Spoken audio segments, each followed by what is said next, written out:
ဒီနေ့တော့ TikTok ပေါ်ကညီမလေးတယောက်ကြော်တဲ့ချင်မောင်ကြော်မျိုးလိုက်ကြော်စားကြည့်မယ်။ဒါချင်မောင်ကိုစက်တော်အဖြူနေချင်းထောင်ပြီးတော့ကြော်တာပေါ့နော်။မြစ်ပါမယ်။မြစ်ကိုကျမကတော့ပြုတ်လိုက်တယ်။မြုပ်သီးလေးပါမယ်။ငဖယ်ပါမယ်။နောက်ပြီးတော့ပစွန်ကြောက်ပါမယ်။နောက်တစ်ခုကချင်မောင်မှွေထားတာပါမယ်။ပထမဆုံးစီတက်လိုက်မယ်။စက်တော်အဖြူနေချင်းကိုပြီးတော့မြုပ်သီးကြမ်းဘက်ကလေးနဲ့ဆွနွဲမဟုတ်လေးနဲ့နည်းနည်းထည့်တက်မယ်ပြီးရင်မြင်ငပိကို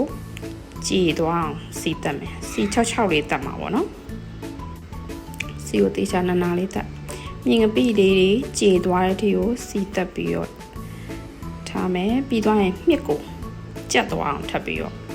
လုံးပြီးတော့ကြော်လိုက်တာပေါ့နော်မြင်နဲ့မြင်ငပိနဲ့ကိုပြီးသွားရင်ပစွန်ကြောက်ထည့်မယ်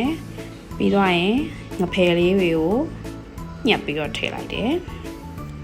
ပြီးရင်တေချာနာလေးထပ်ပြီးတော့မှုမယ်နောက်ပြီးတော့ချင်မောင်မှုရတာကိုထည့်မယ်စားထည့်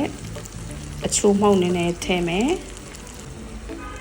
အရသာအနေတော်လောက်ဖြစ်ပြီဆိုလို့ရှိရင်တော့မြုပ်ဒီစိမ်းလေးထည့်လိုက်မယ်တေချာလေးလုံးပြီးတော့ချက်ထားတာပေါ့နော်အရသာတီမီဂွိဖြစ်သွားပြီဆိုလို့ရှင်တော့အရန်ကောင်းတဲ့ချင်မောင်ကြော်ရပြီအဲ့ဒါကိုထမင်းရဲ့ဂျိုးလေးနဲ့စားကြည့်အရန်ကောင်းတယ်ဒီညနေစာကိုကယ်လိုရီကပြည့်သွားတော့ထမင်းကပစ္စည်းလေးပဲစားရတော့တယ်အဲ့လိုဆိုတော့ဒီလောက်လေးပဲအားသာပြီလေးစားလိုက်ပါတယ်စားကြပါအောင်အရန်ကောင်းပါတယ်ချင်မောင်ကြော်လေး